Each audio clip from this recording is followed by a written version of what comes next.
말씀 찾도록 하겠습니다. 말씀은 창세기 39장 20에서 23절 말씀입니다. 말씀은 창세기 39장 20에서 23절 말씀입니다. 다 찾으셨으면 제가 낭독하겠습니다. 이에 요셉의 주인이 그를 잡아 옥에 가두니 그 옥은 왕의 제수를 가두는 곳이었더라.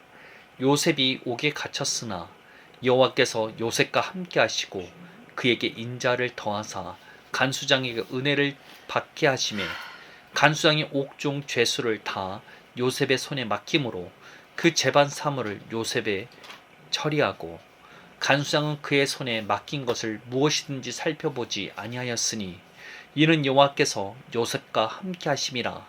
여호와께서 그를 범사에 형통하게 하셨더라. 아멘. 오늘 선포하고자 하는 말씀은 상황을 이기는 진짜 형통, 하나님과의 동행이라는 제목으로 말씀을 나누어 보고자 합니다. 오늘 본문은 형통과 거리가 먼 것 같은 상황에 빠진 요셉이 나옵니다. 그러나 성경은 그러한 요셉까지도 형통하였다고 증언하고 있습니다. 이게 도대체 무슨 말일까요? 물론 최악의 상황에서도 좋은 일이 일어나는 것을 보면 하나님의 개입이 있어 보입니다. 그러나 정작 억울한 누명이 풀려 죄수의 신분에서 벗어난 것은 아니었습니다. 여전히 요셉은 강간미수범이라는 누명을 쓴 채 감옥에 갇혀 있었습니다. 이러한 상황이 어떻게 형통한 것이라고 할 수 있을까요? 그럼에도 불구하고 성경은 요셉이 형통하였다고 합니다. 이는 우리가 생각하는 형통과는 분명히 거리가 멀어 보입니다. 도대체 밑바닥이 없는 상황인 것 같음에도 불구하고 성경은 요셉이 형통하였다고 말한 이유가 무엇이었을까요? 그 이유는 하나님이 요셉과 함께 하셨기 때문입니다. 오늘 본문 21절을 주의 깊게 봅시다. 간수장의 눈에 요셉이 들게 된 이유가 여기에 나오게 됩니다. 제가 읽어드리겠습니다. 여호와께서 요셉과 함께 하시고 그에게 인자를 더하사 간수장에게 은혜를 받게 하시매 요셉이 똑똑했기에 간수장의 눈에 들었던 것일까요? 아니면 요셉이 정직하였기에 간수장의 눈에 든 것일까요? 물론 간수장 눈에 예뻐 보이는 포인트가 있었겠죠. 그런데 성경은 분명히 말합니다. 하나님께서 요셉과 함께 계시기에 이와 같은 일이 일어났다는 것입니다. 요셉이 간수장의 눈에 들었던 이유는 오직 하나님의 은혜 때문이라는 것입니다. 또한 이러한 증언은 23절에 한 번 더 반복해서 나오게 됩니다. 간수장이 요셉에게 모든 일을 맡기고 간섭하지 않은 그 이유에 대해서 말입니다. 제가 읽어드리겠습니다. 간수장은 그의 손에 맡긴 것을 무엇이든지 살펴보지 아니하였으니 이는 여호와께서 요셉과 함께 하심이라. 여호와께서 그를 범사에 형통하게 하셨더라. 마찬가지로 하나님께서 요셉과 함께 계셨기 때문이라는 것입니다. 성경은 같은 내용을 두 번 반복할 경우 이를 강조하기 위해서 이런 반복을 사용하기도 합니다. 즉 요셉이 형통할 수 있었던 이유를 성경은 반복하고 싶었던 것입니다. 요셉이 형통할 수 있었던 이유는 하나님께서 함께 하셨기 때문이라고 말입니다. 사실 우리가 보기에 요셉의 상황은 형통해 보이지 않는 것은 사실입니다. 실제로도 형통과는 거리가 먼 상황이었죠. 그럼에도 불구하고 요셉은 하나님과 동행하는 삶을 포기하지 않았습니다. 대부분의 사람들은 모든 것을 체념한 채 하나님과 동행하는 삶을 포기하였을 것입니다. 그러나 요셉은 포기하지 않았죠. 그는 최악의 상황에서도 하나님을 의지하였고 하나님께서는 그와 동행해 주셨습니다. 그의 형통이 여기에서 시작된 것이라는 것입니다. 분명 당장의 상황은 치욕적인 죄명에 감옥에 갇힌 신세이지만 그는 하나님과 동행하는 삶을 살도록 작정하였고 하나님께서는 그러한 요셉과 함께 하심으로써 그가 형통한 삶을 살도록 이끌어 주셨다는 것입니다.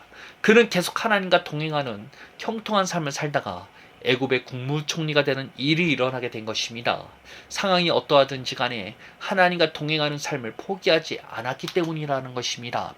저는 분명 형통함과 거리가 먼 상황에 있는 요셉이 하나님과 동행함으로써 형통하였다는 말씀이 계속해서 제 마음에 와닿았습니다. 왜냐하면 제 삶이 형통과는 거리가 멀어 보이기 때문입니다. 그럼에도 불구하고 제 삶은 형통합니다. 왜냐하면 하나님께서 제 안에 내주하실 뿐만 아니라 저와 동행하시기 때문입니다. 요셉은 하나님과 동행하는 삶을 살았기에 누명을 쓰든 감옥에 갇혔든 형통한 삶을 살게 되었습니다. 그의 형통은 감옥에서 끝나는 것이 아닌 국무총리의 자리까지 앉게 만들었으며 자신의 가족들을 큰 가뭄에서 구하는 일까지 행했습니다. 뿐만 아니라 이스라엘이라는 나라를 만들게 하는데 중요한 역할까지 하게 됩니다. 이와 같이 요셉은 어떠한 곳에서든 하나님과 동행함으로써 형통한 삶을 살았기에 이와 같은 것이 가능했다는 것입니다. 그런데 우리들은 어떠합니까? 예수 그리스도를 통해서 우리 안에 성령 하나님께서 내주하시게 되었습니다. 그냥 함께 동행하시는 수준을 넘어서서 우리 안에 들어오시기까지 하신 것입니다. 이보다 형통한 삶의 부르심이 어디에 있겠습니까? 이뿐일까요? 성경은 우리가 더 이상 죄인이 아니라 의인이 되었다고 말합니다. 성경은 우리가 하나님의 자녀가 되는 권세를 누리고 있다고 말합니다. 우리의 신분과 부르심 자체가 형통 그 자체라는 것입니다. 그렇게 우리는 항상 닥쳐오는 상황이 지하실 바닥을 넘어서서 지구 내게 걸쳐 있다 할지라도 자신이 형통한 자라는 사실을 절대 놓쳐서는 안 된다는 것입니다. 하나님께서 나와 함께 하시기 때문입니다. 그 사실을 깨달으시길 바랍니다. 그리고 그 사실을 받아들이시길 바랍니다. 예수님을 인정하는 수준의 믿음을 넘어서야만 합니다. 정말로 복음이 우리에게 허락한 모든 것을 취하고 누리는 신앙으로 넘어가야만 하는 것입니다. 우리는 우리가 생각하는 것보다 많은 복을 받은 자라는 것입니다. 이러한 복들은 우리가 믿음으로 취하기로 마음먹을 때 우리의 삶에 찾아오게 되어 있습니다. 이는 자격 없는 자에게 허락된 것이 아닙니다. 그 자격은 이미 예수님을 통해서 지불되었습니다. 하나님 나라의 이용권이 예수님의 핏값으로 이미 지불되었다는 것입니다. 우리가 무엇인가 잘하고 하나님을 추구하고 열심을 내어서 얻게 된 것이 아니라는 것입니다. 오직 예수님의 그 희생과 공로로 우리에게 주어진 것이라는 것입니다. 그렇게 우리는 이것을 믿음으로 취하고 누리기만 하면 되는 것입니다. 거듭 말씀드리지만 이는 예수님을 인정하는 수준의 믿음으로 취할 수 있는 것이 아닙니다. 하나님의 말씀이 정말로 나의 의식을 완전히 다스리는 믿음을 가졌을 때 누릴 수 있다는 것입니다.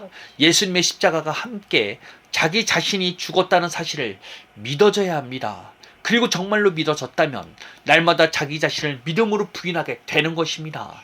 내 생각과 내 판단, 자기 자신이 아님을 알기에 날마다 부인하고 말씀이 선포하는 복음이 바로 나 자신이라는 사실을 믿는 것입니다. 말씀대로 생각하고 행동하는 데까지 이르러야만 합니다. 예수님께서 이 땅에 사셨지만 완전한 하늘 의식으로 사셨던 것처럼 말입니다. 우리들도 이 땅에 살지만 완전한 하늘 의식으로 살아가야만 하는 것입니다. 왜냐하면 우리의 본질이 하늘에 속해 있기 때문이라는 것입니다. 예수님을 통해서 우리는 완전하게 새롭게 태어나게 되었습니다. 더 이상 우리의 본질은 육신에 있지 않다고 말씀이 증언하고 있다는 것입니다. 말씀이 우리의 본질입니다. 말씀이 우리 자신이라는 것입니다. 그 사실이 지식적인 동의를 넘어서서 그 사실이 우리의 생각이 되고 우리의 의식이 되어야 하는 것입니다. 이 사실을 깨달으시길 바랍니다. 여러분의 모두의 상황이 어떠하든 이미 여러분들은 형통합니다. 예수님을 통해서 이미 이루어졌으며 성경이 증언하고 인정해주고 있다는 것입니다. 성경은 요셉이 하나님과 동행하는 삶을 살았기에 그가 형통하게 되었다고 말합니다. 그런데 우리는 동행할 뿐만 아니라 우리 안에 성령 하나님을 모시는 삶을 살고 있다는 것입니다. 이는 내 노력이 아닌 예수님의 공로로 가능한 일이라는 것입니다. 그러니 우리는 이 사실을 받아들여야만 하는 것입니다. 내 상황과 환경이 어떠하든 우리는 형통합니다. 하나님께서 우리가 동행하실 뿐만 아니라 우리를 사랑하시고 아끼시고 계시다는 것입니다. 이 사실을 받아들이시길 바랍니다. 그리고 형통한 삶을 살기 시작하시길 바랍니다. 당장 눈에 보이는 결과가 보이지 않는다 할지라도 요셉과 같이 말이죠. 요셉은 약 13년이라는 시간 동안 노예로서 또는 죄수로서 살아야 했습니다. 그러나 13년이 지나자 그에게 기회가 찾아오게 되었습니다. 죄수에서 애굽의 총리로 신분이 바뀌게 된 것입니다. 우리는 요셉이 받은 복보다 큰 복을 받았습니다. 그런데 이러한 복을 취하기 위해서는 우리가 믿음을 갖고자 또는 하나님과 동행하고자 결정해야만 한다는 것입니다. 요셉이 최악의 상황 속에서도 좌절이 아닌 하나님과 동행하는 삶을 살도록 선택한 것과 같이 말입니다. 우리가 받은 새 언약은 믿음을 요구하고 있습니다. 아무리 복된 것들이 우리 앞에 주어졌다 할지라도 이를 믿지 못하게 되면 누릴 수 없는 것이 우리가 받은 복이라는 것입니다. 이 복은 예수님을 인정하는 수준으로 절대 취할 수가 없습니다. 우리의 의식이 완전히 말씀대로 바뀌어야 가능하다는 것입니다. 그렇게 말씀이 완전히 우리의 의식까지 변화시키기 위한 믿음의 훈련을 하시길 바랍니다. 이는 교회 열심히 다니고 봉사활동 한다고 만들어지는 것이 아니라는 것입니다. 하나님의 말씀을 주야로 묵상함으로 우리가 취할 수 있는 것이라는 것입니다. 우리가 정말로 말씀대로 믿을 수만 있다면 이 산이 저 산으로 옮겨지라 할지라도 옮겨지게 될 것입니다. 정말로 성경이 요구하는 믿음을 소유할 수만 있다면 어떤 일이든 가능하게 만들 수 있다는 말이 된다는 것입니다. 그렇게 이러한 믿음을 갖기 위해 우리는 노력해야만 하는 것입니다. 말씀대로 믿기 위해서 신앙의 훈련을 해야만 하는 것입니다. 예전에 저는 하나님의 말씀을 계속해서 중얼거리고 다니면서 새 언약이 허락하는 복이 무엇인지를 조금 맛볼 수 있었습니다. 그런데 요즘은 말씀을 중얼거릴 뿐만 아니라 쓰면서 중얼거리고 있습니다. 이미 그리스도 안에서 변화된 내 모습들과 말씀 그리고 목표들을 쓰면서 계속해서 쓰고 선포하고 있습니다. 제 바람은 말씀대로 생각하고 말씀대로 행동하는 믿음을 소유하기 원해서이기 때문입니다. 믿으면 분명히 새 언약의 약속대로 하나님께서 이루실 것입니다. 본인의 능력을 드러낼 것이라고 믿고 있기 때문입니다. 여러분들도 이러한 믿음을 소유하시기를 그리고 이러한 믿음을 소유하기 위해 훈련하시기를 바랍니다. 말씀대로 말하고 말씀대로 쓰고 중얼거리면서 취할 수 있는 것입니다. 이미 이루어진 것을 믿고 느끼며 감사하시길 바랍니다. 이것이 새 언약들의 복들을 누릴 수 있는 통로가 될 것입니다. 그동안 교회 생활 열심히 했는데도 불구하고 어떠한 변화도 누리지 못한 채 좌절하고 계십니까? 말씀대로 굳은 마음이 제거되고 말씀대로 살게 하는 능력을 체험하시려면 말씀대로 말하셔야 합니다. 말씀대로 생각하고 행동하는 자가 되어야 합니다. 말씀이 여러분들의 의식을 완전히 지배하도록 훈련하시길 바랍니다. 요셉이 하나님과 동행하는 삶을 살도록 결정한 것처럼 말씀대로 생각하고 행동하는 자가 되기 위해서 결정하시길 바랍니다. 하나님과 동행하는 삶을 살도록 결정하시길 바랍니다. 형통은 그 결정과 함께 시작될 것입니다. 상황과 환경이 어떨지라도 위축되지 마시길 바랍니다. 말씀대로 믿기로 결정했다면 하나님과 동행하시기로 결정했다면 형통은 시작되었습니다. 여러분들의 삶에 대한 하나님의 평가는 형통한 삶입니다. 여러분들은 이미 복된 부르심으로 받았습니다. 이를 믿음으로 취하시고 누림으로써 형통이 가시적으로 드러나는 것을 경험하시는 성도님들 되시기를 예수님의 이름으로 축복합니다. 요셉을 기억하시길 바랍니다. 13년이란 기간 동안 요셉은 계속 형통한 삶을 살았습니다. 그는 그럼에도 불구하고 노예였으며 죄수의 신분이었습니다. 당장 삶의 변화가 일어나지 않는다고 조급할 이유가 없습니다. 우리는 이미 우리에게 허락된 것을 누리고 있으면 되는 것입니다. 그럴 때 요셉이 갑자기 국무총리가 되었던 것처럼 여러분들의 삶에도 전원점이 찾아오게 될 것입니다. 이를 믿음으로 취하시길 바랍니다. 여러분들은 요셉보다 더욱더 큰 복을 받은 사람들입니다. 이미 이루어진 것들을 취하고 누리시길 바랍니다. 이미 이루어진 것들을 취하고 누림으로써 상황과 환경은 정말 잠깐일 뿐입니다. 상황과 환경은 순간이요. 말씀은 영원합니다. 그 영원함을 누리시길 바랍니다. 그 영원함이 이미 여러분들의 것입니다. 기도하도록 하겠습니다. 하나님 감사합니다. 상황과 환경이 바뀌지 않을지라도 우리는 형통한 삶을 살기로 작정하였습니다. 믿음으로 말씀대로 살게 생각하고 행동함으로써 주님 앞에 나아갑니다. 저희와 동행하여 주옵시고 우리가 늘 내주하시는 성령님을 의지하며 살 수 있는 우리를 될 수 있게 하여 주옵소서. 이 형통함을 지금 여기에서 누림으로써 우리가 늘 주님 안에 승리하길 바랍니다. 언제나 함께 하시며 동행하여 주시는 예수님께 감사드리며 예수님의 이름으로 기도합니다. 아멘.